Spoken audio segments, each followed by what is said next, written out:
Ladies and gentlemen, the secret word tonight is smile. S-M-I-L-E. Really? Where did you learn to spell like that, Fenneman? It was easy. You'll bet your life.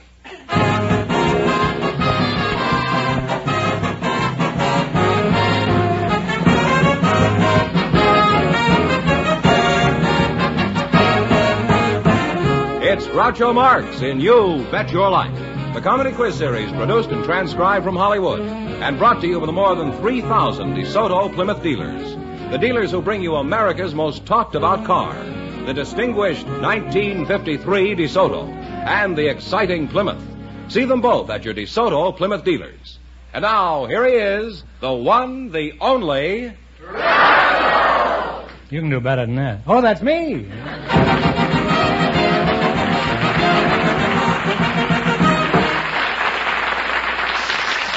Well, here I am again with $1,500 for one of our couples. Groucho, we invited some servicemen and their wives to the show tonight, and Sergeant and Mrs. Douglas Bogart were chosen to be on the show. So, folks, would you please come in to meet Groucho Marx? Welcome, kids, for the DeSoto Plymouth dealers. Say the secret word and divide $100. It's a common word, something you always have with you. Let's see now, Sergeant and Mrs. Douglas Bogart. Are you any relation to Humphrey, Sarge? No. No. Judging from that handsome uniform, I'd say you were in the Marine Corps. Is that right? That's right. I thought so. You can't fool an expert like me. Mrs. Bogart, judging from your uniform, I'd say you were a girl. That's right. What is your first name, Mrs. Bogart? Is it Baby? No. No? It's Ida. Ida. Well, you could be a baby. I don't know. What is your first name, Sarge? Douglas. Douglas, huh? Oh. Where are you from? Susanville, California. What is your job in the service? General Supply Chief at Camp Pendleton. You're a general. I thought you were a sergeant. In the Army Tech Sergeant. My title is General Supply Chief. Oh. Well, what do you do in your job? Just supply chiefs with generals? You supply generals with chiefs. You can have it either way, you know. I issue spare parts for tanks. You're welcome. And I'd say, what is... Never fails. What did you say your job was? I issue spare parts for tanks. What is your hometown, Ida? I was born in Naples by Mount Vesuvius. And is that near here? Well, about 8,000 miles in Italy. Oh, you're from Italy. Mm-hmm. Oh. But I was Isn't raised in Ida Rome. a kind of an odd name for an Italian girl? Well, it's Ida in Italian, but... Oh, like Aida? Well, no, there is no A. It's just Ida. I-D-A. Oh. But the American pronounce it Ida. I see. Would you say all Italian girls are as attractive as you are? Oh, they're much prettier. That's so. No wonder Vesuvius keeps blowing its stuff.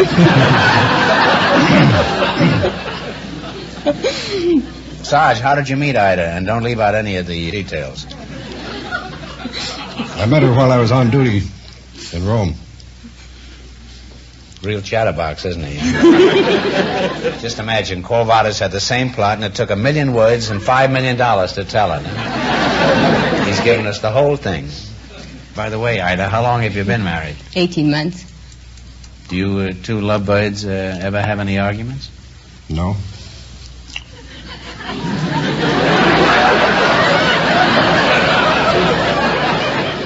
If they ever have an argument, she's going to have to talk to herself, huh?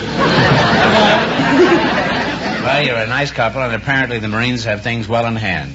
Now, in just 1 minute, you're going to play You Bet Your Life for a chance at the $1,000 question. Before you go, however, I want you to listen to some good news about a great car. Friends, we sincerely believe that the distinguished DeSoto is the best car on the road today. Best for dependable safety, best for truly great riding comfort, best for real ease of operation. DeSoto, you know, is the car that lets you drive without shifting. Just turn the key to start, step on the gas, you go from low to high in one fluid sweep of power. As for safety, well, a light touch of your foot is all it ever takes to stop a fast-moving DeSoto. Because DeSoto Power Brakes do 50% of the work for you. And Oriflow shock absorbers ease you over the bumps gently as a feather. But, friends, the best way to test the great DeSoto is to drive it yourself. Go to your neighborhood DeSoto Plymouth dealer tomorrow and take the wheel behind the mighty 160 horsepower DeSoto Fire Dome 8 or the brilliant Power Master 6. Both great cars let you drive without The date now to try the world's finest carbide, the distinguished new DeSoto. And remember, the dealers who sell the distinguished DeSoto also sell the beautiful Plymouth, first truly balanced car in the low-price field.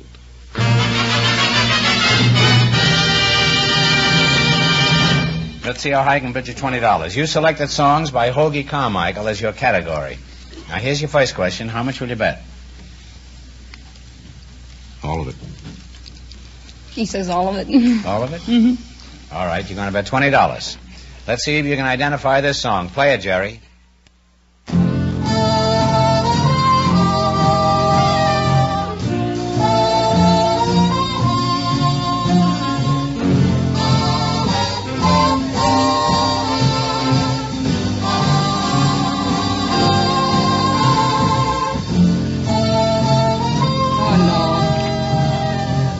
If you don't know, take a guess. I thought at first it was Old Buttermilk Sky. It isn't. Oh, no. Oh, it's Old Rocking Chair. I'm sorry. Oh, the old looking chair will get me. Well, that's a I shame. don't know. I'm sorry, but nobody leaves here broke. I'll give you one more question. Who At was least there you've in spent Grant's $25, huh? Yeah. Now, this is a pretty tough one. This isn't Grant's tune tonight. Now, listen very carefully. Who wrote the autobiography of Benjamin Franklin? Benjamin Franklin. You're absolutely right. I didn't even know that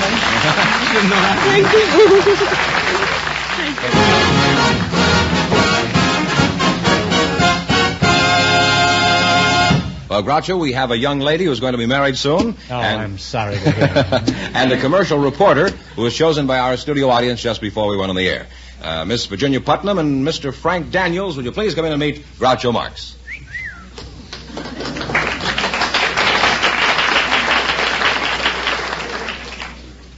Each year they're getting prettier, and each year I'm getting older. Well, welcome to You Bet Your Life. Say the secret word and you'll divide $100. It's a common word, something you always have with you. Miss Virginia Putnam and Mr. Frank Daniels, eh? Well, you're a handsome couple. Miss Putnam, may I call you Virginia? Certainly. Where is your hometown, Jenny? I was born in Los Angeles on Glendale Boulevard. Let's see now. Since you were born in the West, I'll just call you West Virginia. How would that be? By the way, you say your name is Putnam. Is your father Israel Putnam? No, my father's Fred Putnam. Oh. Do you know Israel Putnam? Well, as a matter of fact, actually, he's my great-great-great-great-grandfather. Oh, well, he was a great-grandfather. You know who he was, huh? Yes, I do. He was a famous general in the Revolutionary War Mm-hmm. and fought at the Battle of Bunker Hill. He did? Yes, he did. I know more about your great-great-great-great-grandfather than you do, huh? I wasn't even there at the time. I was pretty near. At any rate, you've learned something here tonight. Oh, I have. Now, Mr. Daniels, tell us something about yourself. Where are you from? Well, I'm from Minneapolis, Minnesota, Groucho, but I've been out here in Los Angeles for about 2 years now. Oh. Well, Virginia Fenneman says you're going to be married soon. Is that correct? Yes, in about 3 weeks.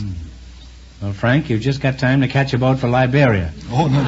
Or would you rather go through with this execution? Well, Groucho, I think you got this little bit mixed up. I'm not marrying her. I already got a wife and a 9-month-old baby. Well, I don't understand this. If you're not going to marry Miss Putnam, how did you get up here? Well, the audience selected me before the show. To marry this girl, and you're married?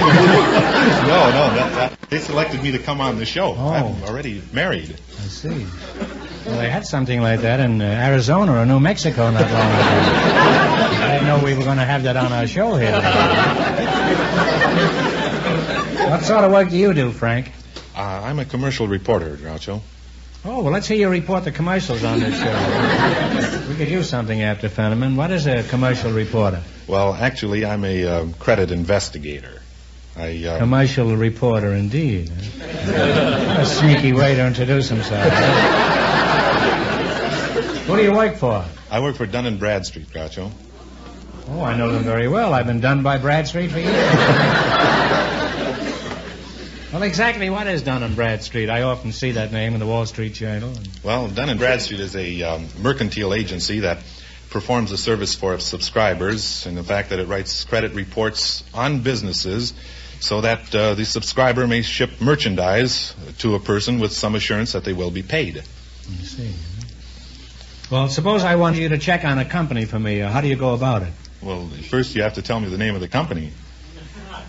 Well, it's Dun & Bradstreet. Before you get my money, I want to know how shifty you are. Virginia, let's get back to you. Do you have a job? Yes, I work for Tom Kelly, the commercial photographer. Oh, I'll have to come over and see our studio sometime. We could go in the dark room and see what develops, huh? That's an old joke, isn't it? Huh? It's very old. You don't have to agree with me quite so quickly. Don't forget, there's a quiz coming up. What sort of work do you do for this photographer, Ginny? Well, I'm a prop girl, and I assist the stylist. Prop girl? You don't look like any prop to me, Virginia. What do you spend most of your time doing? Running around for unusual props, such as live pheasants, or an unusual beer stein, or drapes. Sounds pretty dull, doesn't it? Well, drapes can be pretty interesting. For instance, we got the nice red plushy drape that Marilyn Monroe draped her form across on that famous calendar photo. You did that picture there? Mm-hmm. There was a drape in that picture? Yes, there was.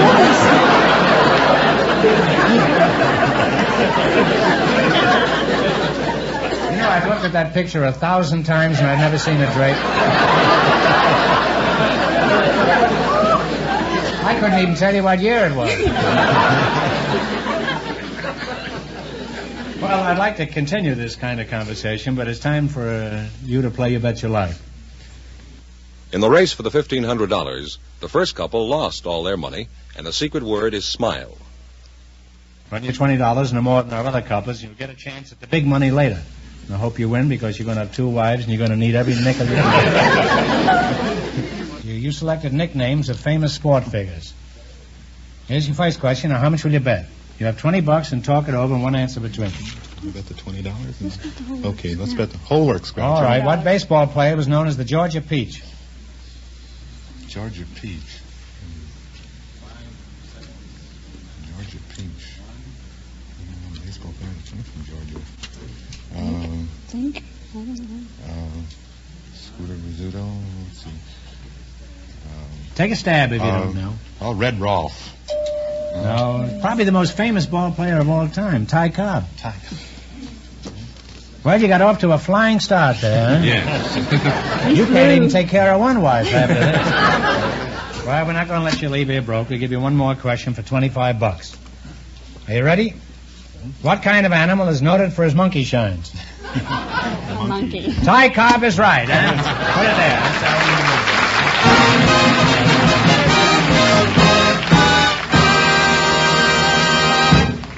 Well, Groucho, just before we went on the air, our studio audience selected a college girl, Doreen Davis.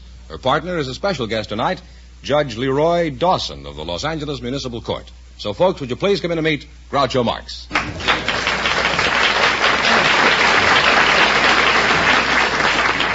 Welcome to You Bet Your Life. Say the secret word and you'll divide $100. It's a common word, something you always have with you. Doreen Davis and Judge Leroy Dawson. Can't be a judge. Where's your bench? Well, that's at the courthouse where I've been expecting to see you sometime. Dawson, I'm letting you off with a warning. Don't let me catch you facing me again, ever. Clear? Yes. You, girl, tell the court your right name. Doreen Davis. Age? 21. Marital status? Married. Case dismissed. Doreen, what is your hometown? I'm from Hollywood, California. I was born in the Hollywood Hospital. You were, eh? Well, that's a nice town. Judge Dawson, by the way, how is it I've never been in your court? Are you new around here? No, I've been 22 years on the bench. Really? Have you ever tried hatching any eggs? You know, just as a sideline. Oh, brother, am I going to be careful the next 20 years? Judge, what kind of cases do you handle? Oh, we handle a little bit of everything in the municipal court. I'm in preliminary hearings now, but You're only a preliminary judge? well, at the present When do you get to the moment, main bout? Well, traffic, and then we handle civil suits too, damages, civil suits. Oh, you handle suits, you say? Yeah. Well, I wish you'd take this and have it back in the morning. Make sure you get the gravy off this. That's an old joke, isn't it, Judge? Well, I don't want to judge that here. You're not going to get an opportunity anyplace else. Now, Judge, I imagine you must see people as they really are in your courtroom, huh? No, I see them as they hope to make me think they are for that moment. Were you a lawyer before you became a judge? Oh, yes. Is that necessary? That's absolutely necessary. You have to pass the bar examination? Yes. Well, how can you tell if a man is lying to you? Or a woman, for that matter? Well, let's leave the women out of it. Yeah. They're hopeless. No, but they lie just to keep in practice. I object to that. Well, I object to it, too, but it's true, nevertheless. Objection's overruled. Go ahead. Now, Judge, do women ever try to kind of give you the eye in order to get a lighter sentence? Well, Mrs. Dawson is here, and in my own self-protection, I prefer not to answer that question. I'll say that if they did, I don't think she got much results. Who did, Mrs. Dawson? She was never in court yet. I've been waiting for that day, too.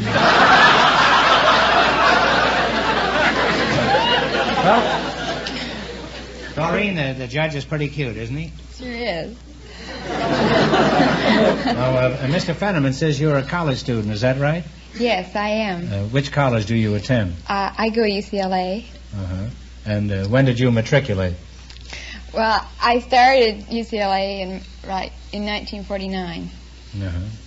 and I've been going there ever since. Do you continue to go there indefinitely? It looks that way. Well, you say you're married? Yes, I am. You met your husband in college? Yes, I did. I met him on a blind Are you going to date. raise the family at UCLA, or are you planning on quitting there someday? I guess we'll raise our family there. Oh. You know, I've heard that 97% of you girls at college go there to hook a sucker. Is that true? No, I don't think... No. No? Well, what would you say the percentage is?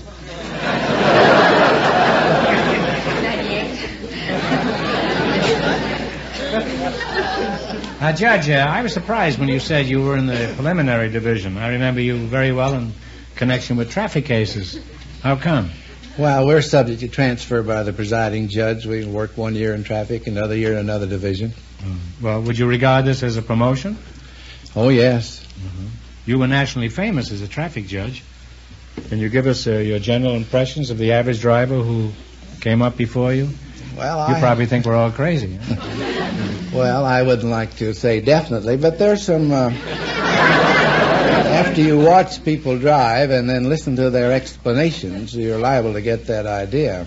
I've learned after listening to about 3,000 or 4,000 customers. That's a nice legal phrase. Isn't it? Well, it's a You big, would think he was running a haberdashery shop. it's a big business. Oh. Last year I had 2,500 customers, and not one of them was satisfied, but we're still doing business.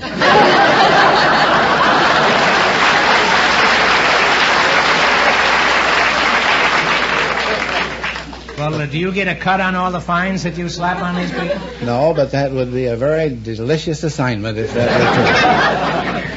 No, I've listened to these folks, and I've found there's a distinctively Los Angeles technique in drivers, you know? As compared to other cities? Oh, yes. The average Los Angeles driver drives as though he had just bought the street. He drives... Judge, if you pardon me, but there's more of a chance that they bought the street than the car. I think there's something to that, too. At least they can't take the street back. They drive as though they just bought it. They drive as though their license was title and not a right to use. They drive right down the center of the street. I don't know why we need 3-lane highways. They drive right down the center lane, and they have one eye on the rearview mirror and one eye on the speedometer. I say, how fast were you going? And they say, 34 miles an hour. I say, how do you know that?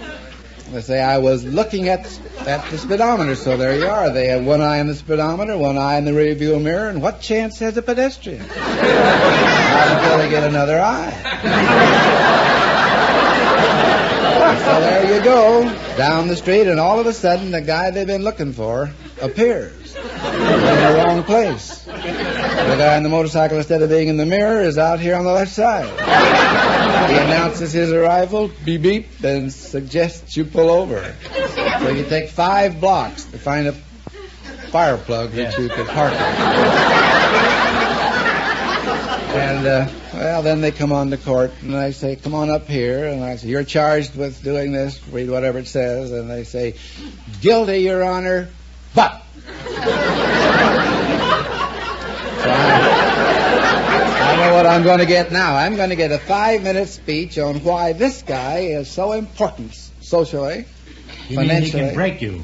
No, that's what he thinks. Yeah. And you're going to break him with this fine. No, he just wants to explain why he shouldn't be required to pay the prevailing scale. It's all right for everybody else, but not for him. Well, he's got a point if it's me.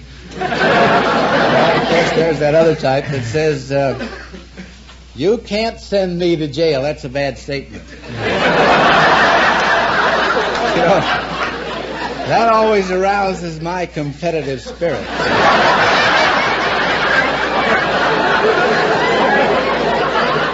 Say, Judge, have you ever thought of going into vaudeville with this man?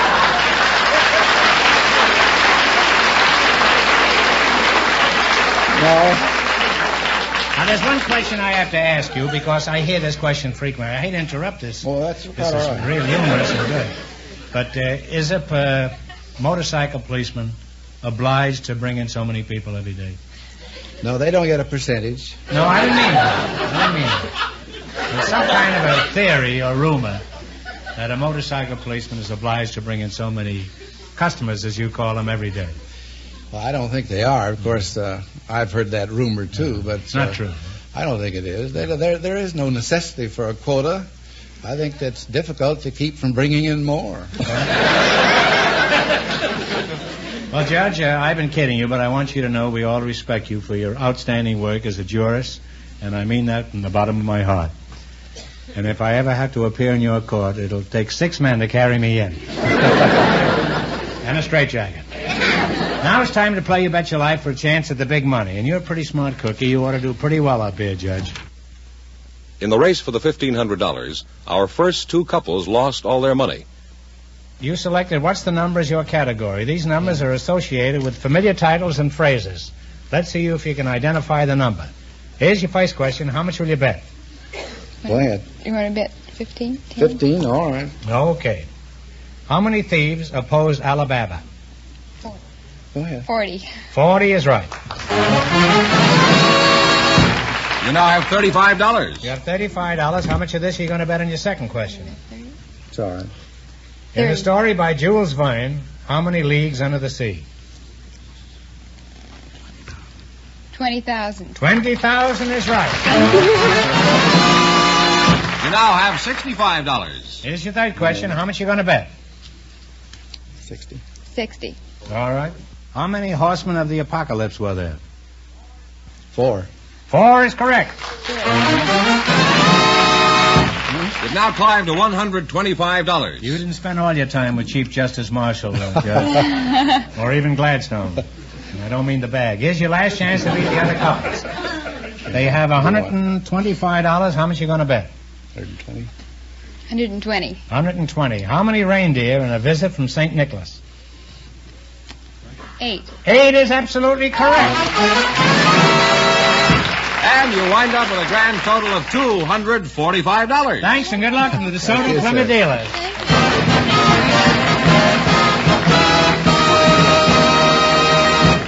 And that means that Judge Dawson and the college girl will get a chance in just 1 minute at the DeSoto Plymouth $1,500 question.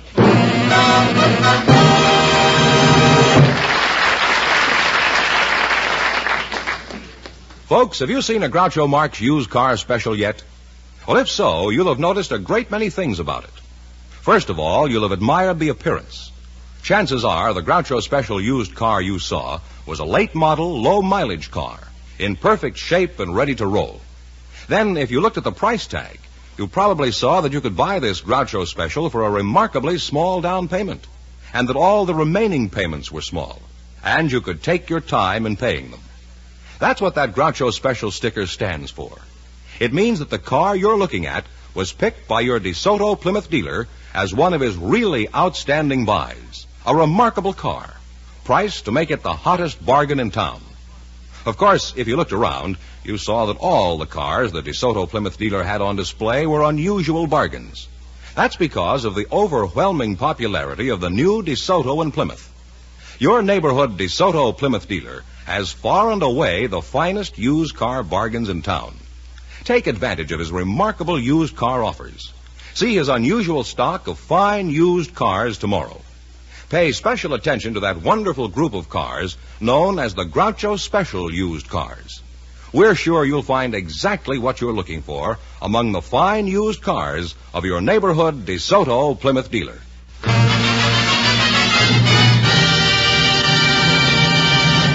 Now, Groucho, here's our winning couple, Judge Dawson and the college girl, all set for the DeSoto Plymouth $1,500 question. Here we go for $1,500. I'll give you 15 seconds to decide on a single answer between you. Think carefully, and please no help from the audience. Here it is. One of the 7 wonders of the ancient world was the one built by Nebuchadnezzar to please his Persian queen. For $1,500, what was this great wonder called? You got 15 seconds, so talk it over.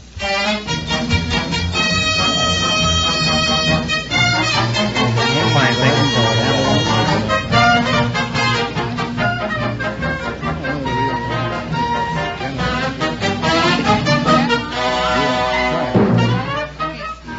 All right, what's the answer you two have decided upon? The Hanging Gardens of Babylon. That is absolutely correct.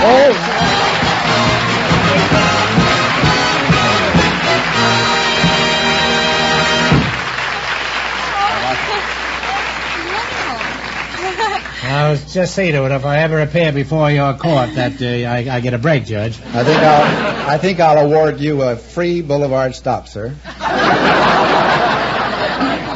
Well, you win $1,500. How much in the quiz, Judge? $245 in the quiz. That's $1,745. What are you going to do with all that money? I can't believe it. Well, if you don't believe it, we won't give it to you. That'll take care of that problem. Well, thanks to both of you, and congratulations on the more than 3,000 DeSoto Plymouth dealers from coast to coast. You bet your life.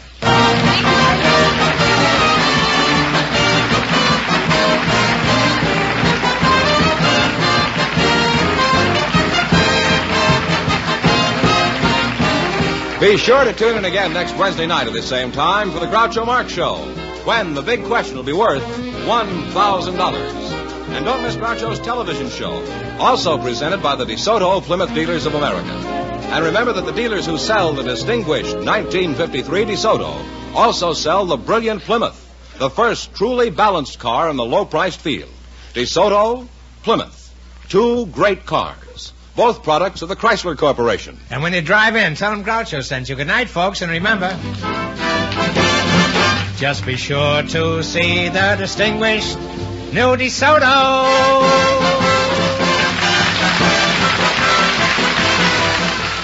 Folks, here's a reminder from the National Safety Council. When driving, peel your eye for the small fry.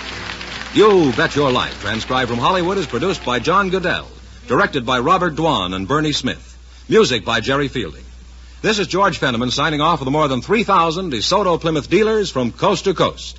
You Bet Your Life is heard by our armed forces throughout the world.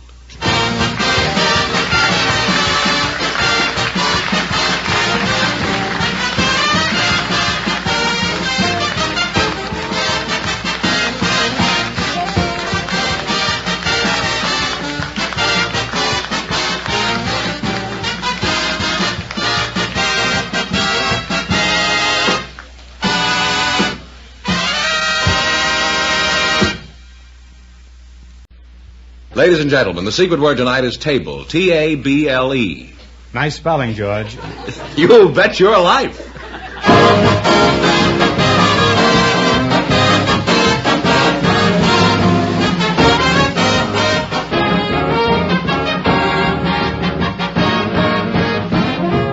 Groucho Marx in You Bet Your Life, the comedy quiz series produced and transcribed from Hollywood and brought to you with more than 3,000 DeSoto Plymouth dealers.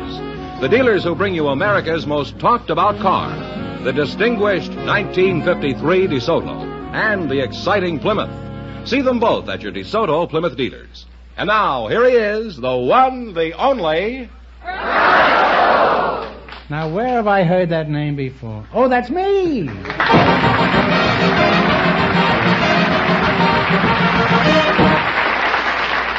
Well, here I am again with $1,000 for one of our couples. George, who was first? Groucho, we invited some Chinese girls to our program tonight, and just before we went on the air, our studio audience selected Mrs. Jenny Lee Wong. Her partner's grandfather, Mr. Jesse J. Gilbert. So, folks, would you please come in and meet Groucho Marx? Welcome to You Bet Your Life. Say the secret word and you'll divide $100. It's a common word, something you see every day. Jesse Gilbert, huh? What's the Jesse J. Gilbert, huh? What does the J stand for, Jesse? Don't James. tell me you're Jesse James, huh? Jesse James Gilbert. Jesse James, really? Why did your folks call you Jesse James? Did your old man take one look at you and holler we was robbed? No, I adopted the name myself when I was 7 years of age. You admired this crook, huh? Exactly. Has it done you any good being associated with Jesse James? Well, it hasn't done me any harm. Well, we came out even on that one, Jesse. Mr. G, would you mind telling us where you were born? Not only where, but when, while we're at it. Well, I was born 71 years ago on the top floor of a 6-story tenement in New York City. Is that so? You don't look it. You look like you were born in Philadelphia. Jenny Lee Wong. Miss Wong, whereabouts in China were you born? I was born in Canton, Chiakai, China. I came here when I was 3 years old. You were born in Canton? I thought that was in Ohio. No, there's a Canton in China, too. Do you have a job, Jenny? Yes, I do. What do you do? I work at Manjin Lo Restaurant in New Chinatown. Would you say your restaurant is a real good Chinese restaurant? I would say it's the best in the United States.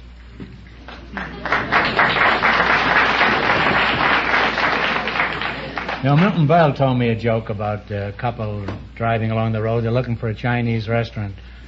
And they finally come to one, and the girl says, there's a good Chinese restaurant, let's go in there. And the fellow driving says, how do you know it's a good Chinese restaurant? She says, well, all the Chinese truck drivers eat there.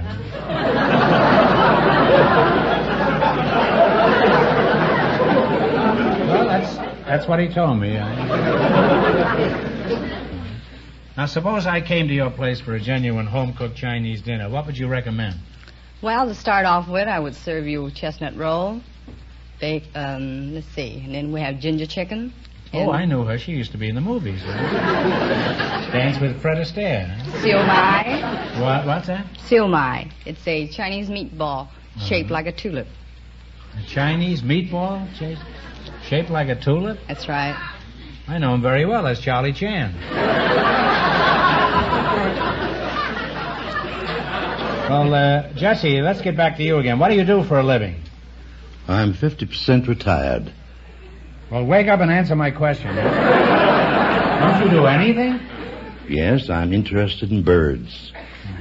Well, don't give me any. Now, what kind of birds do you work with? Bald eagles? They say birds of a feather flock together, you know.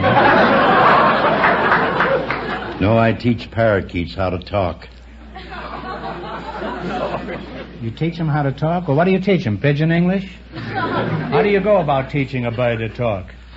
Well, first you make friends with them, which is a very short process. How? How do you make friends with them? Teach them to perch on your finger. Uh-huh. Then when they're unafraid and friendly, you start in with a very short phrase of single-syllable words, such as, hello, baby. Hello. I did that pretty good, didn't I? Hello, baby. And you Hello. keep on repeating that until the parakeet repeats it. Mm-hmm. This is a silly question, but which is easier to teach to talk, the male or the female? And you can't teach a female parakeet how to talk. Well, if there's anything in reincarnation, I'd like to come back as a parakeet. Right brain and all. Hello, baby.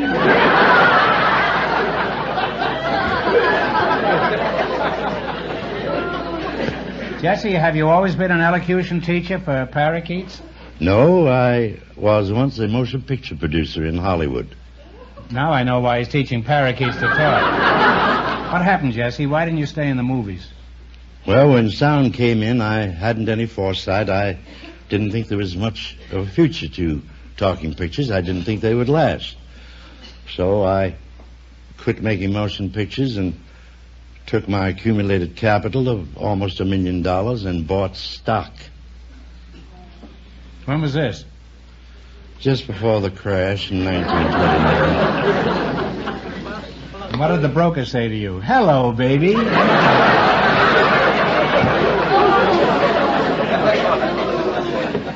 Well, I hate to change the subject, but now it's time to play You Bet Your Life. Run your $20 no more than our other couples, and you'll get a chance at the big money later. Here we go. Let's see how high I can bet you $20. You selected vocabulary quiz as your category. I'll use a word in a sentence, and you tell me the meaning of the word. Here's your first question. How much will you bet? Let's say 1 cent. All but 1 cent. All but 1 cent. If you were ludicrous, what would you be? Ridiculous. Right. You now have $39.99. All right, how much of this you going to bet? Let's save a penny. All right. $39.98. All right. If you were penurious, what would you be?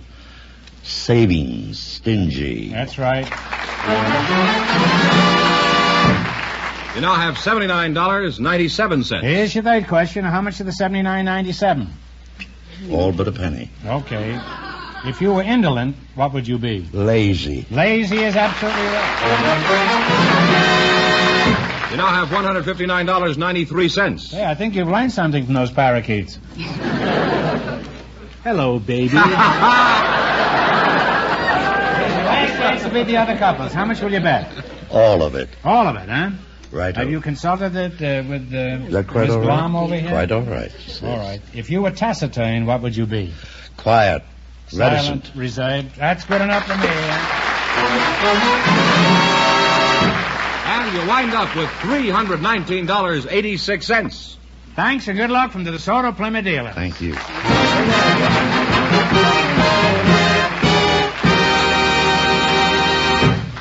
Now, before we continue, here's something I want you to hear about the beautiful DeSoto. Friends, I'd like to tell you about a few of the most talked about features in the distinguished DeSoto. First, there's DeSoto's Tiptoe hydraulic shift that lets you drive without shifting. Just turn the key to start, step on the gas, and you go from low to high in one fluid sweep of power.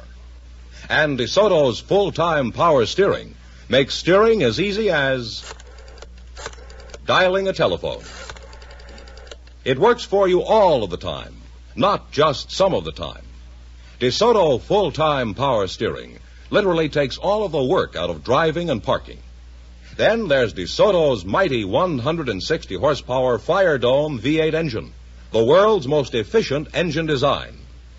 You can release a tremendous surge of power with just a touch of your toe. And best of all, this mighty DeSoto Fire Dome engine burns regular gas. There's no need for expensive premium gas.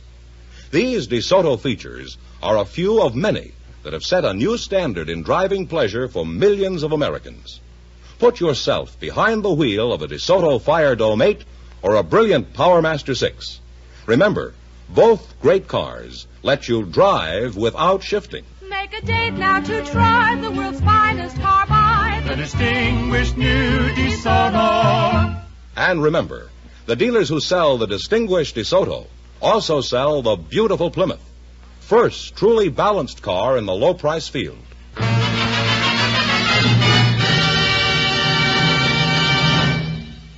George, who's next?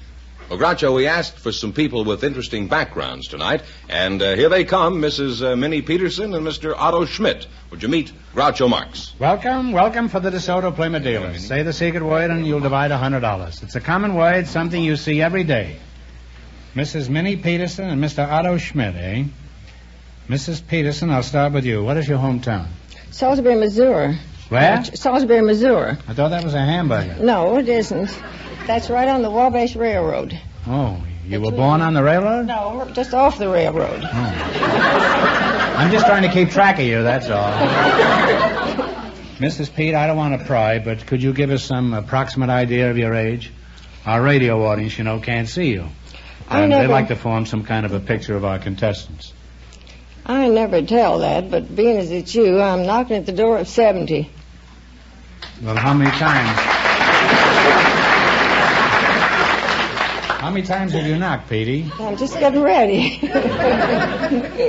What do you do for excitement, besides going around knocking on doors? I have plenty of excitement. I'm a co-publisher of a baseball scorebook, and I have a baseball team. You have a baseball team? Yes, a baseball team.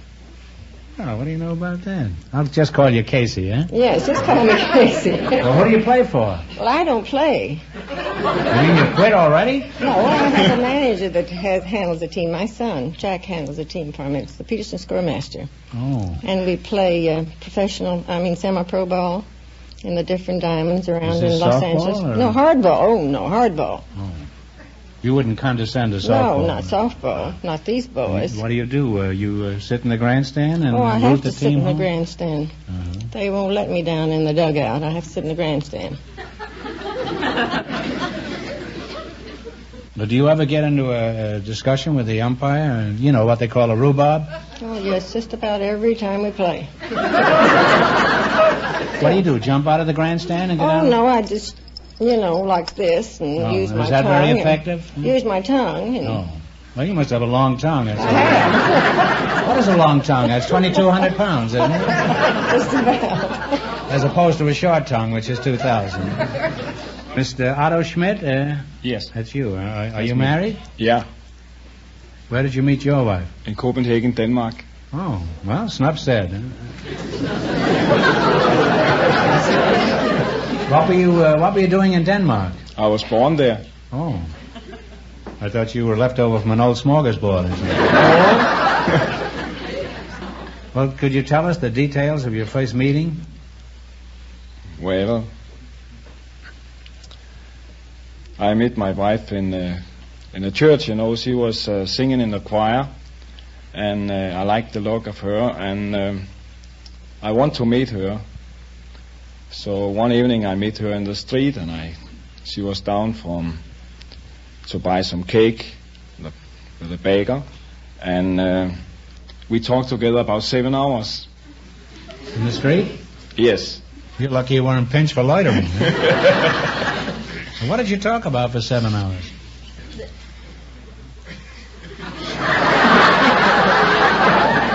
The expression on your face is far more eloquent than words, Mr. Schmidt. But it's not very practical for radio. Well, time's up for small talk. Now let's get down to serious business. Right now you're going to play You Bet Your Life. All you have to do is run your $20 into more than our other couples. And you get a chance at the big money. The first couple leads with $319.86. And the secret word is table. Let's see how high I can bid you $20. You selected capital cities of European countries as your category. Now, here's your first question. How much will you bet? The whole thing. All of it? What is the capital city of Spain? Madrid. Madrid is correct. Off to a good start. You have $40. How much of the $40? All of it. All of it. All right. What is the capital city of Austria? Not Sydney. Austria. It's not Sydney. It's Austria is Capital city of Austria. I never Take a guess. I've forgotten. Oh. One of the most famous cities in the world. Yes. Vienna. Oh, I'm sorry. Well, they've lost all their money, Groucho. Well, there's no use continuing this quiz then. I'll give you one question, and if you get this right, you'll split $25. What kind of seafood do we get from an oyster bed? Oysters, I guess. Oysters are correct, huh? Sorry you didn't win more. Thanks. Thanks and good luck from the DeSoto Plymouth dealers.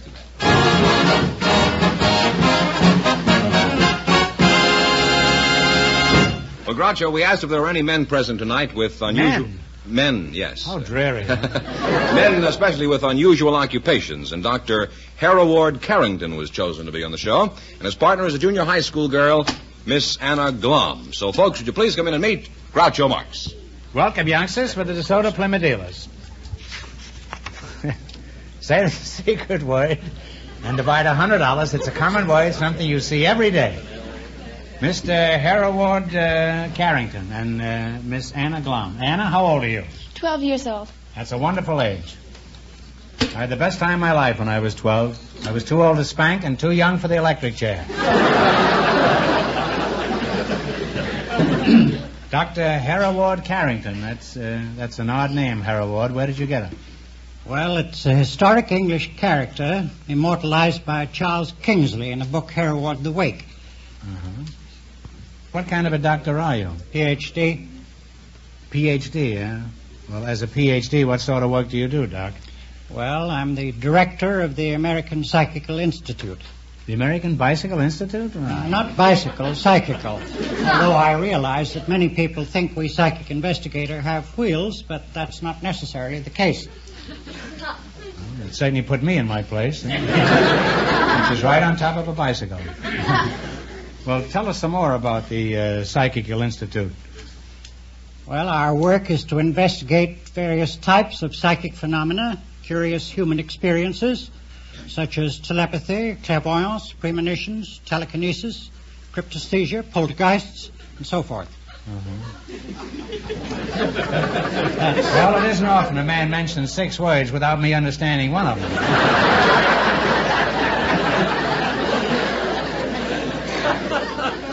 You didn't bring an interpreter with you, did you, Doc? Well, the one on my right. Well, I gather that you're interested in ghosts. Is that right, Doctor? Yes. Ghosts and apparitions and kindred manifestations. Here we go again, huh? Well, do you believe in ghosts?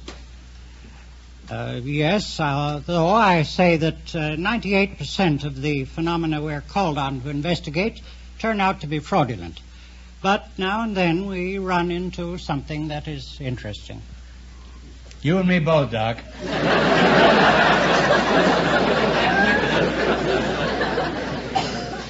Tell us about some of your experiences. What is the most unusual adventure you've had in your work? Well, the most outstanding, striking I had was in connection with an Italian medium named Eusapia Palladino. I had about 10 sittings in Naples and about 40 in New York. She would come into a room or a laboratory in a university, take her seat in front of a table, both hands... Wait a minute.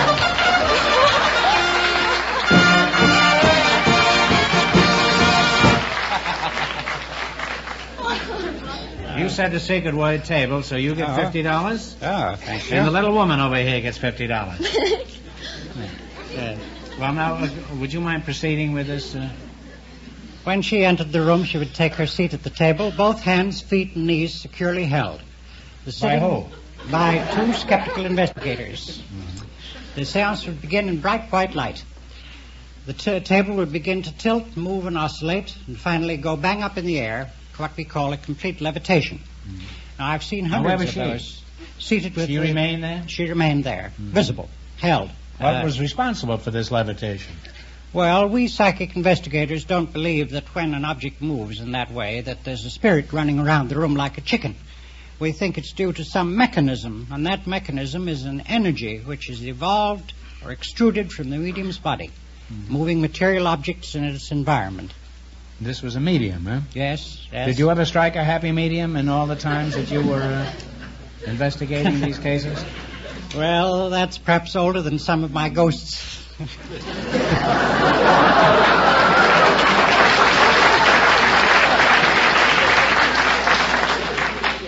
You realize there's a quiz coming later in which you might win some money. Now, Anna, have you been listening to all this talk about ghosts? Yes. Does it scare you any? A little. I sure wouldn't like to spend the night with a ghost in a haunted house. Do you have any hobbies like boys with ectoplasm growing out of their hair? Well, I am a member of the junior high players in Pacific Palisades. It's called the Pied Pipers. Oh. Well, where did you learn acting? Are you going to a drama school, or are you just in this... No, we learn by observing. Uh-huh. Well, you won't learn anything here tonight. Not unless you keep your eye on him, huh? What are some of the things you've learned about acting? Well, we learned to make our own sets and stage projection and everything that you learn in putting on a play. What do you mean by stage projection? Well, speaking... Are you projecting now? I don't know. Does anything exciting ever happen in an amateur theatrical? Well, once we had made our own sets, and it was my very first stage play. It was called The Silver Thread. I was playing a princess. And, well, I bet you make a pretty cute princess. And these goblins were coming to capture me, and this hero was supposed to come in and fight them off and everything and save me. And he just didn't show up, and I was looking around for him, and I looked around, and I looked at the window, and he had been stuck half in and half out with his trusty axe in one hand, and the thing had slipped down on top of it. It's a fine position for a hero, huh? Stuck in a window pane, huh? Well, did they ever extricate him from this predicament? Come again?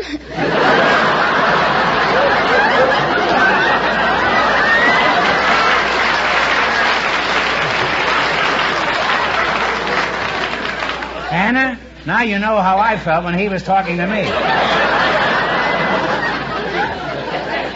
Did they ever loosen this character from this window pane? Oh, yes, we managed to do that. Uh-huh. They did it from the outside. I see. It was an outside job, huh? Well, I hate to change the subject, but now you're going to play You Bet Your Life for a chance at the big question. I can't tell you how much you have to win, but the idea is to run you $20 in the more than our other couples. And you'll get no help from the spirits, you know. All right. The first couple still leads with $319.86. Here we go. Let's see how high I can bid you $20. You selected characters from Alice in Wonderland, and Through the Looking Glass is your category. This should be duck soup for you over there. How much are you going to bet on your first question? Talk up your partners, you know. 18? 19? All right. 19. 19. Alice got into Wonderland by following an animal underground. What was the animal that Alice followed?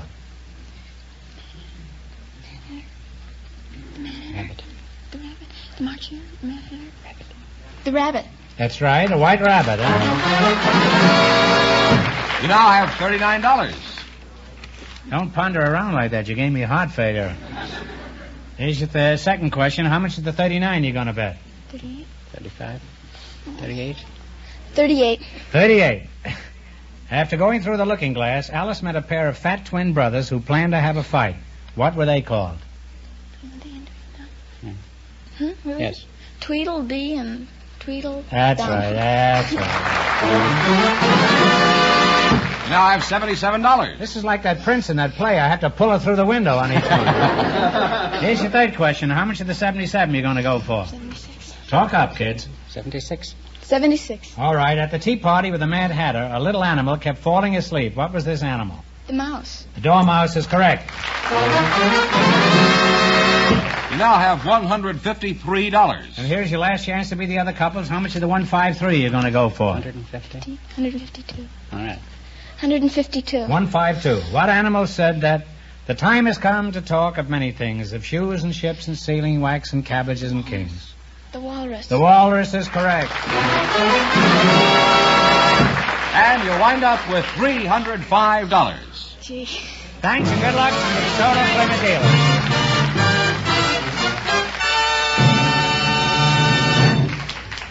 And that means that Mrs. Wong and Mr. Gilbert, with $319.86 in just 1 minute, get the chance at the DeSoto Plymouth $1,000 question.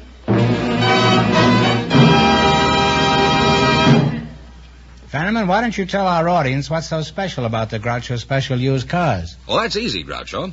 They're the finest used car values in town. You see, because the new DeSoto is so popular, your DeSoto Plymouth dealer is getting the cream of the crop in fine used cars. All great values, but just a few of the very best are being selected as Groucho specials. These are the really exceptional used car values your DeSoto Plymouth dealer picks as the best buys in town. My DeSoto Plymouth dealer picks them? You mean he goes all over the country picking out Groucho specials? Doesn't that keep him pretty busy? Now, you know better than that, Groucho. Each DeSoto Plymouth dealer picks out his own Groucho specials. Oh. Well, tell him about the beautiful picture on the windshield of the Groucho specials, Fenneman. Sure, Groucho. Folks, that's the Groucho special sticker with Groucho's picture. The Groucho special sticker is your dealer's way of pointing out the very best used car buys he has. Now, you no longer need take a chance when you buy a used car. Just look for the Groucho special sticker. What's more, your neighborhood DeSoto Plymouth dealer can arrange convenient budget payments for you. Friends, visit your neighborhood DeSoto Plymouth dealer and look for the Groucho specials. And when you drive in, tell them Groucho sent you.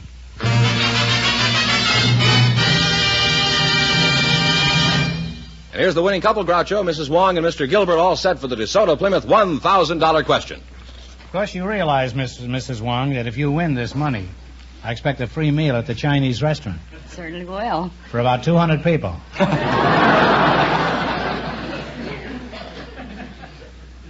All right, here we go for $1,000. Give you 15 seconds to decide on a single answer between you. Think carefully, and please no help from the audience. Here it is.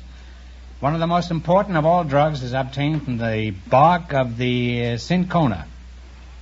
C-I-N-C-H-O-N-A. Tree. The cinchona tree. During World War II, 90% of the world's supply was cut off from the Allies. For $1,000, what is this drug from the bark of the cinchona tree called?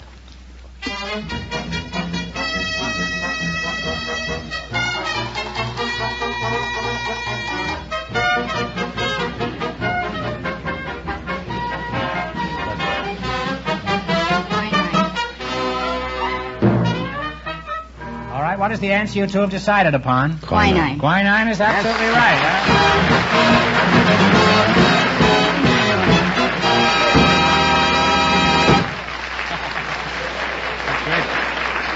And a free meal at the Chinese restaurant.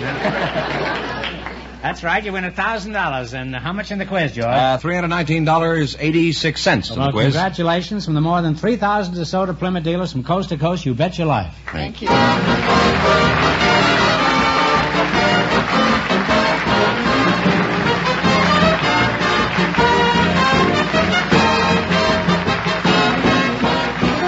Be sure to tune in again next Wednesday night at the same time for the Groucho Marx Show, when the big question will be worth $1,000. And don't miss Groucho's television show, also presented by the DeSoto Plymouth Dealers of America. And remember that the dealers who sell the distinguished 1953 DeSoto also sell the brilliant Plymouth, the first truly balanced car in the low-priced field. DeSoto, Plymouth, two great cars. Both products of the Chrysler Corporation. And when you drive in, tell them Groucho sent you. Good night, folks, and remember, just be sure to see the distinguished new DeSoto.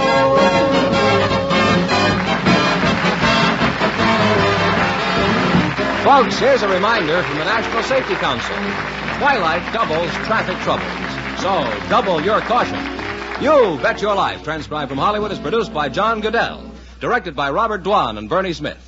Music by Jerry Fielding. This is George Fenneman signing off for the more than 3,000 DeSoto Plymouth dealers from coast to coast. You Bet Your Life is heard by our armed forces throughout the world.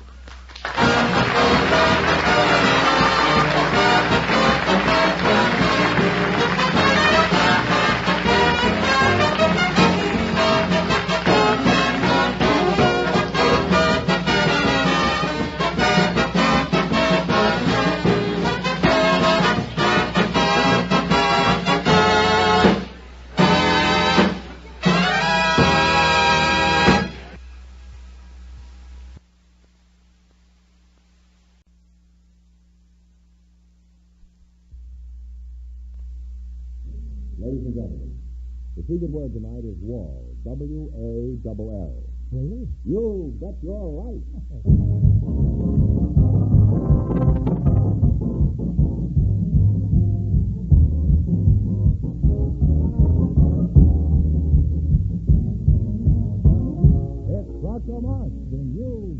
Life, the comedy quiz series produced and transcribed from Hollywood and brought to you from more than 3,000 DeSoto Plymouth dealers. The dealers who now have on display the all-new 1954 Plymouth, your best buy in the low-price field, and who, on November 5th, will have on display the astonishing and beautiful new DeSoto for 1954. And now, here he is, the one, the only... Well, what do you know? That's me.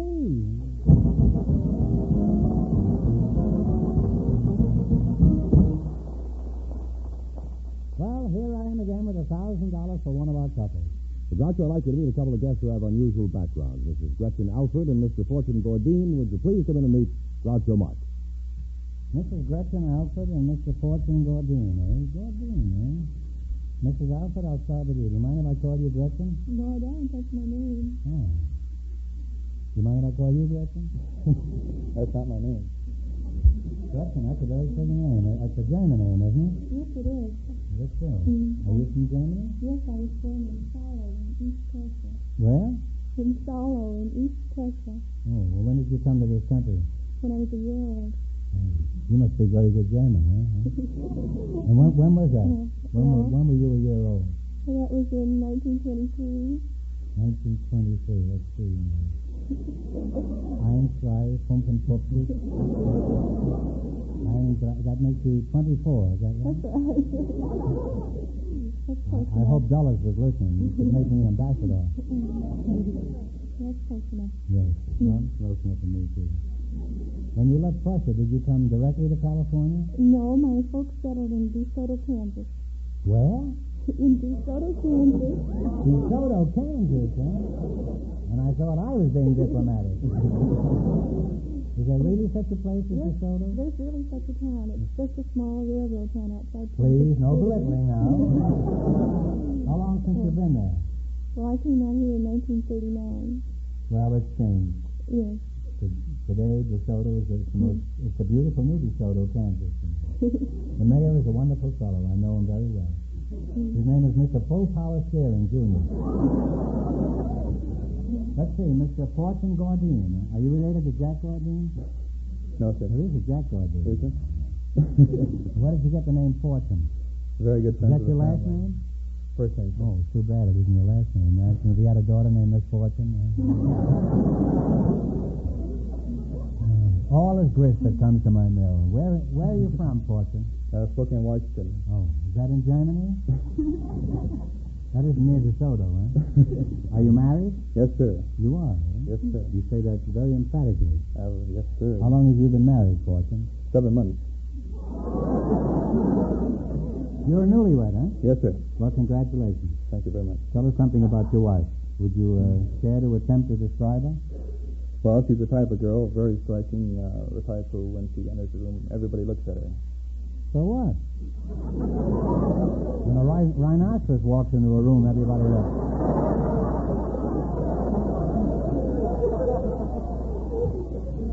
I didn't mean your wife was a rhinoceros.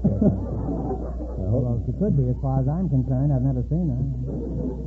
Fortune, where have I heard your name? It's a very familiar name. It rings some kind of a bell, but I just can't place it. You may have seen it on the sports page, Groucho. I saw the discus. You saw the discus? Yes. Mm-hmm. At who? Are you pretty good with the discus? Well, I saw about 194 feet, 6 inches. Mm-hmm. Is that good? That's the world's record.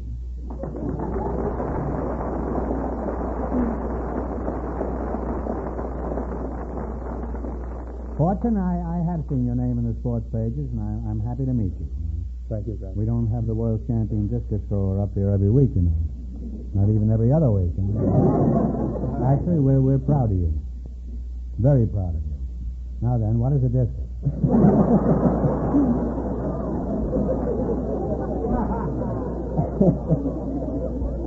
You're not a discus jockey, are you? Well, a discus is comparable to 2 plates laid face to face, and weighs 4 pounds 6.4 ounces. Has a metal ring around the outside, and metal on the inside, and the rest is wood. It sounds just like the biscuits Aunt Minnie used to make. Gretchen, aren't you excited being up here with a celebrity? Oh, I sure am. He's so tall and handsome. Who's talking about him? Well, that's what I said. He was so handsome. You haven't got a chance here tonight, Gretchen. Fortune, by the way, has marriage affected your athletic progress? It's made a bum out of a lot of athletes, you know. And also a lot of people who aren't athletes. It's taught me a great deal, Groucho. It has. Yes, I've broken the world twice since I've been married. And you attribute this to the matrimony? Oh, yes. Good food, good wife. Is your wife interested in your track activities? Very much, Groucho. She stands out about 180 feet. She did to start with, and I would throw at her for directional purposes. You would throw at her? Yes, sir. And then, of course, to get up to 194 feet, she'd just back up. Well, with an incentive like that, most men could throw a piano. Hasn't got a chance to throw a discus at your wife? Gretchen, let's get back to you. Do you ever throw the discus at your husband? No, I don't even know what one looks like. You don't know what a husband looks like? No, or a discus? No, the discus. Oh. You have a husband? Oh, yes, I have a husband. I guess you're not rugged enough to be heaving a discus around, are you? I guess not. Well, what outside interests do you have? Well, I'm the constable of Harupa Judicial District in Well, Riverside good County. day. I'll see you again. You're a constable? Yes, I am. The shades of Jesse James. Huh? The Wild West is wilder than I thought it was. How did you get to be a constable? What do you do as a constable? Well, I have to serve all kinds of papers. Oh, and, would you slip some over to my house one day? I might. Even if it's only a subpoena. So I serve those kinds Do you? and I have to summon juries, and then when they have a jury trial, I have to act as the bailiff in the court. How many crooks have you tossed in the can since you've been in office? Up to now, none. You're getting money on the false pretenses. Well, why haven't you, Gretchen? Well, What a name for a constable, Gretchen. Huh? I just haven't run across any, I guess. Oh, well, They're hiding from me. I wish you luck in the near future. Well, it's been very interesting talking to you two, and I'd like to continue, but now it's time to play You Bet Your Life. You run your $20 no more than our other couples, you'll get a chance at the big money later. You selected the animal kingdom as your category. I'll name three things. You tell me what kind of animal, bird, or fish they are. Here's your first question. How much of the 20 will you bet? All of it. All of it. What are Dalmatians, beagles, and sealing hens? Dog. Dalmatians, dogs. Dog is correct. On your way, you have $40. Now, how much of the $40 are you going to bet on this one? All of it, please. All of it. All right. What are Cheviots, Oxford Downs, and Cotswolds? Cotswolds. Cheviots, Oxford Downs, and Cotswolds. Talk it over.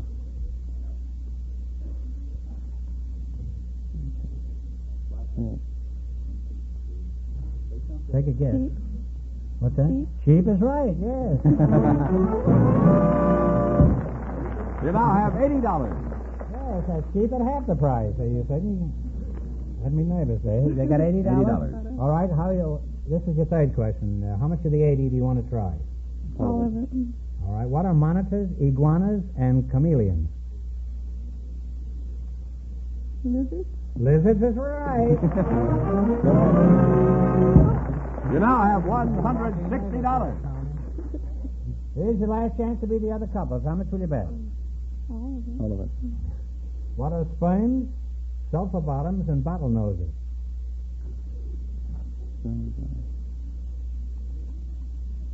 Sperms, sulfur bottoms, and bottlenoses.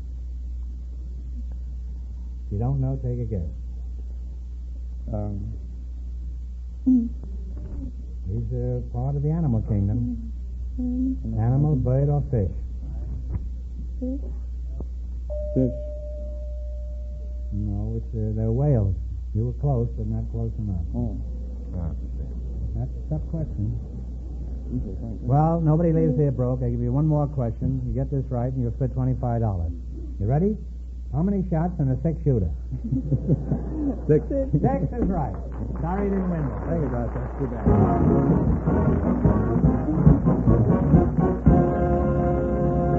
Thanks and good luck from the DeSoto Plymouth dealer. Now, news about the big, bright, beautiful event that is happening tomorrow. It's big, the 54 Plymouth. It's bright, the 54 Plymouth. 54 Plymouth is the car for you. And tomorrow's the day to see it at your DeSoto Plymouth dealers.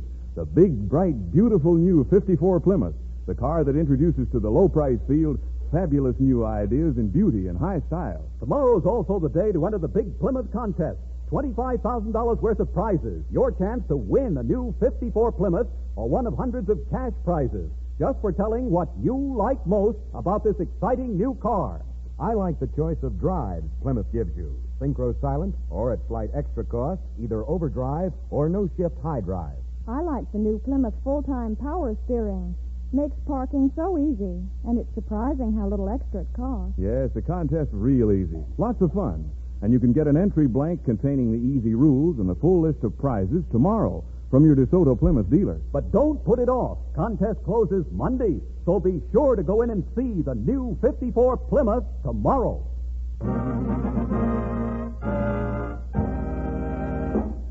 Okay, George, who's next? Well, our studio selected a woman who works in a movie studio to be on the show tonight. Oh, actress? Well, you'll see in just a minute. She's Mrs. I can't wait, George. Lorena Nelson, and her partner is Mr. Robert Disterdick. So, folks, would you come in, please, and meet Groucho Marx. Welcome to You Bet Your Life. Say the secret word and divide $100. It's a common word, something you find around the house. Mrs. Lorena Nelson and Mr. Robert Disterdick, eh? Mrs. Nelson, where are you from? Cortland, Nebraska. Cortland, Nebraska. I was caught in Nebraska once, too. May I ask how old you are? That's sort of a nosy question, but I'm a very nosy fellow. Do I have to say I'd rather not? You rather say you would rather not? Well, let's skip it. It's all right with me. Okay. Now, Mr. Robert Disterdick, that's an unusual name. What kind of a name is it? Well, that's the German extraction name.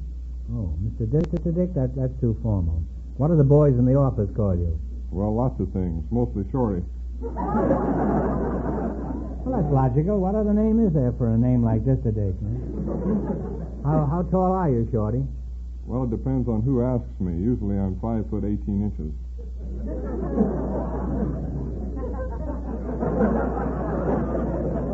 In other words, you're 5 feet 6, is that right? No, 6 feet 6. Oh, 6 feet 6. Bob, a fellow with your height makes an easy target. I presume you're married, is that right? That's right, I am. How did you meet your wife? Was it an office romance? Oh, no, I met my wife my sophomore year in college. In my junior year, we were married, and in my senior year, we had our first daughter. I guess that's what they mean by progressive education. You had just the one child? No, we have 3 children now. Oh, you're back in college again, huh? You went back for postgraduate work, is that it? Yes. Now, Mrs. Nelson, you say you're from Van Cortlandt Park? That's in the Bronx, isn't it? No, Nebraska. Oh, you're Van Cortlandt Park is in Nebraska? No, Cortland. Oh, Cortland. Well, let's get Cortland, back to Nebraska. Fenneman says you're from a movie studio. Is that right? That's right. Are you an actress? No, I work behind the scenes. Well, so do I, but I mean, what is your... I am... How do you make a living? I'm with the Ladies' Wardrobe, 20th Century Fox. I see. The Ladies' Wardrobe? That's right. Well, what do you do in your job? I dress the stars. Could you tell the folks just... Get them ready for their pictures. What stars, Make for their example? clothes. What are some of the actresses that you've pinned these things on? Susan Hayward, Betty Grable, and Marilyn Monroe, then Gene Simmons, and Vera Ellen. But they're not with our studio. They're borrowed stars. I see. You say you borrowed them? We borrowed Gene Simmons and Vera Ellen. Well, can anybody do that? Or, I mean, you have to be in a studio, huh? I can see.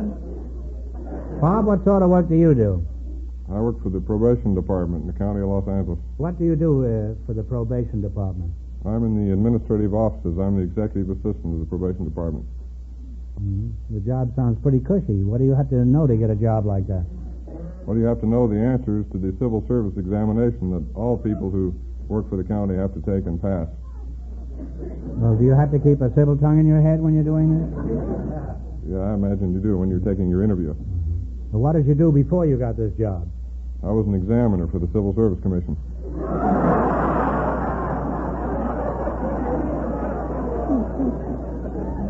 Well, you certainly know the right fellow to go to get a job. Now, wasn't that a little irregular, giving yourself your own examination? No, I didn't do that. Someone else prepared and administered the examination that I took. I would probably have gotten a better grade if I had have made my own, huh? I would think so. Well, I hate to change the subject, but now you're going to play You Bet Your Life. You beat our other couples, and you'll get a chance at the $1,000 question. I can't tell you how much you have to win, but George is going to remind our listeners. In the race for the $1,000, the first couple lost all their money, and the secret word is wall. You selected English expressions for American words as your category. I'll give you the English expression, and you give me the American version of the same word. Is that clear? Yes. Okay. Here's your first question. How much will you bet? Of the 20. All of it. All of it. All of it. In England, they call it a tram. What do we call it here? Streetcar. Streetcar is right. You now have $40. $40? How much you going to go for? Mm-hmm. All of it. In England, they call it an ironmonger's. What do we call it here? Will you say that again? Ironmonger's. IRONMONGERS. Do you know anything about that? If you don't know, take a guess. Minor? No, it's a hardware store. Ironmonger's is a hardware store. Well, they lost all their money, Groucho. Well, nobody leaves here broke. They give you one more question, get this right, and you'll spend $25. How many wheels on a tricycle? About 3. So about 3 is absolutely right. Sorry you didn't win.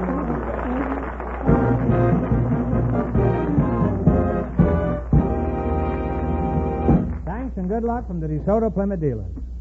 Well, Groucho, we invited some ladies' dress shop proprietors to the program, and our studio audience selected Mary Campbell to be on the show, and her partner is a schoolboy, Leonard Ross. So, folks, would you come in and meet Groucho Marx? Mrs. Mary Campbell and Mr. Leonard... Leonard Ross, eh? Say, can't we get him a boxer stand on or something? Leonard? I'll talk to you in a minute, Shorty, as soon as you grow up here. There you go. How's that? No, that's no good. Now he's taller than I am. Mrs. Campbell, where are you from? Scotland, I imagine, eh? Franklin, Kentucky. Franklin, Kentucky, down the bluegrass country, Close to Bowling Green. Bowling Green, huh?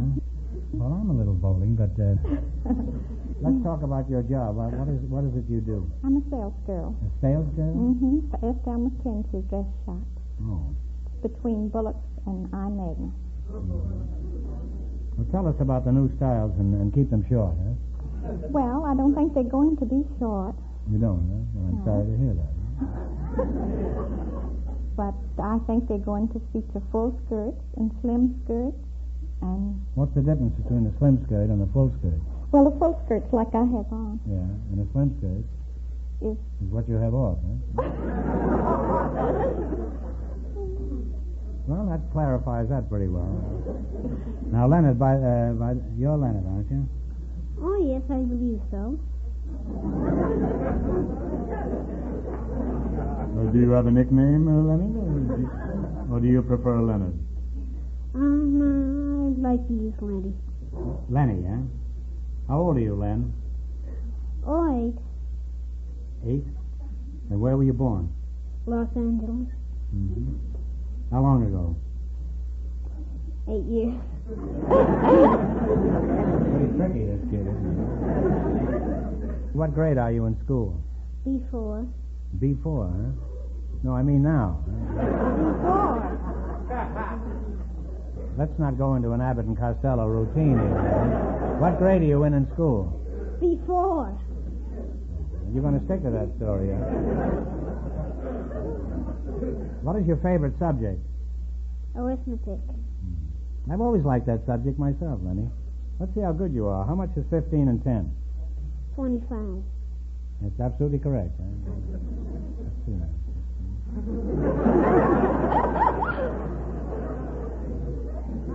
You got a pencil on you? Oh, no. What's the way I think that's right. I hope Fenneman's listening. I told him he could be replaced, you know. Now you ask me one and make it tough. Not too tough. Oh, 11 times 208. 11 times 208. 11 times... 10 times 208. One more example like that, and I'll kick that soapbox out from under you. I give up. How much is it? 2,088. 2,008. 288. 2,288. 2,000. That's absolutely right, Lenny. How do you know? How did you figure that out so fast? 10 times 208 is 2,080. That's right. And That I had. 208 would be 2,288. Hey, you're pretty good, Lenny. When I was 8 years old, I could only count up to 15. That was the number of pool balls there was on the table. There are 16 balls on the pool table, counting the cue ball.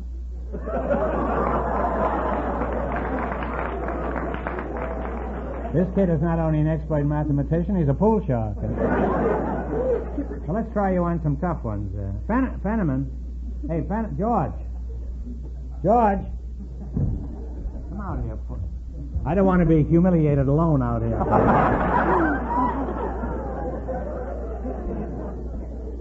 Now, Fenneman, maybe a little of this will rub off on you.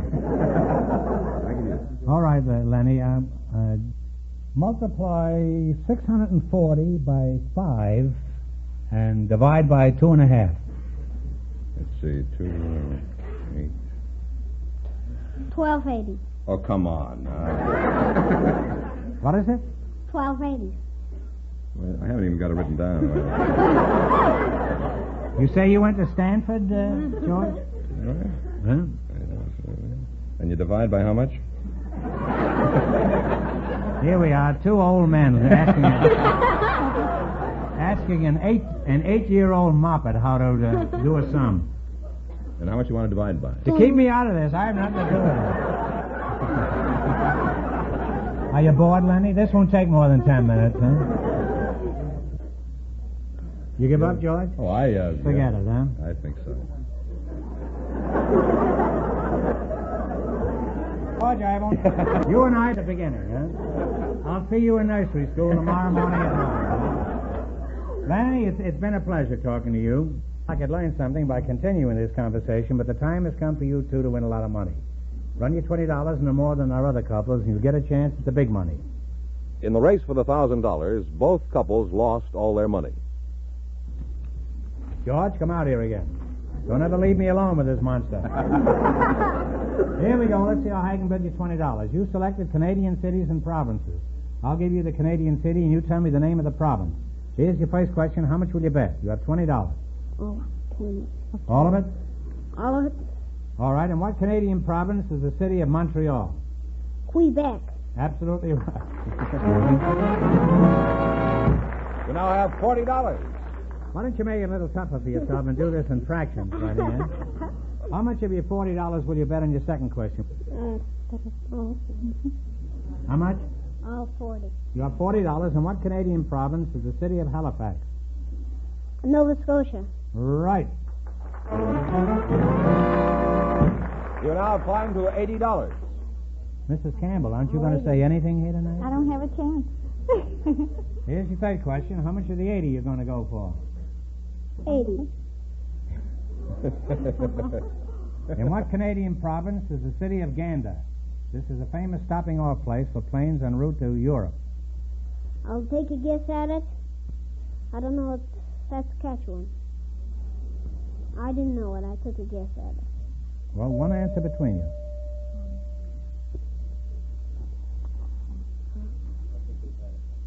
Well, I'm sorry. It's Newfoundland. They're broke, huh? Yeah, they lost all their money. I'll give you one question. Now, I'll get this right, and we bring your winnings up to $25. What Shakespearean character gives Hamlet's soliloquy? He was buried in Grant's tomb. General Grant is absolutely right. Thanks and good luck from the DeSoto Plymouth Dealers.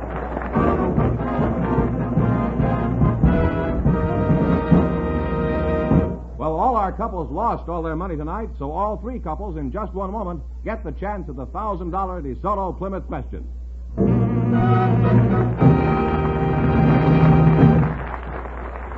Say, George, did I ever tell you about a friend of mine named DeSoto? DeSoto? Well, that's not really his name, but it makes the sponsors so happy. Oh, I see.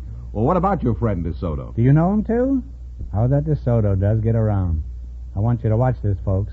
This is the trickiest lead-in to a commercial you've ever seen. Not the dramatic new DeSoto, Groucho. Mm-hmm. This lovely car isn't going to be around until its first appearance on November 5th.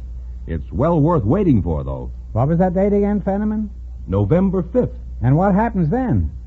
30 years in show business, and all of a sudden I'm a straight man. November 5th is the day the dramatic 1954 DeSoto, the most beautiful and best performing car ever built, will go on display for the first time. So be on hand November 5th and see the dramatic new DeSoto. Yes, friends, on November 5th, drop in and see your Groucho Plymouth dealer. And when you drive in, you'll tell them the dramatic new DeSoto really sent you.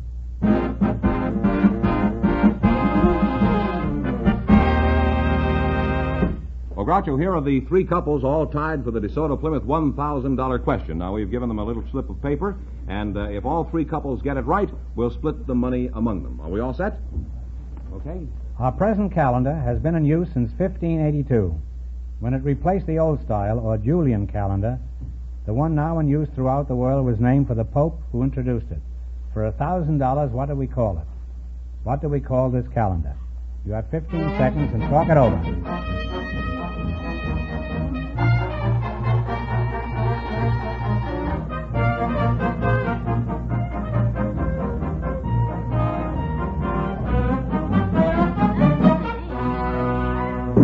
Write something down, buddy. First one says Gideon. That's wrong. Nothing from our second couple. Nothing from the second one. That's wrong.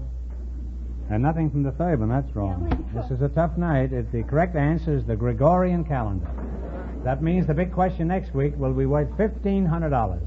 Well, they all lost the big money, and they didn't win anything in the quiz. Huh? No. They each won $25. Thanks and good luck to the DeSoto Plymouth dealer.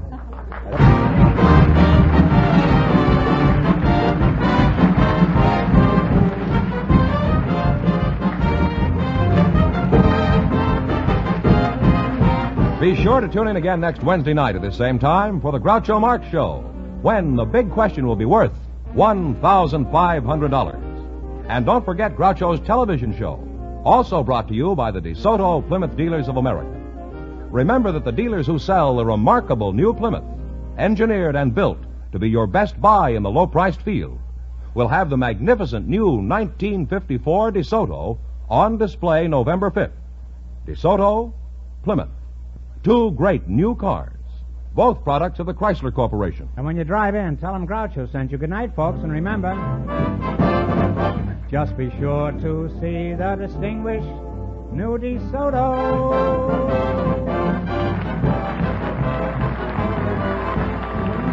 Folks, here's a reminder from the National Safety Council. Caution, control, and courtesy are the ingredients that add up to traffic safety. You Bet Your Life, transcribed from Hollywood, is produced by John Goodell, directed by Robert Dwan and Bernie Smith, music by Jerry Fielding. This is George Fenneman signing off with the more than 3,000 DeSoto Plymouth dealers from coast to coast. You Bet Your Life is heard by our armed forces throughout the world.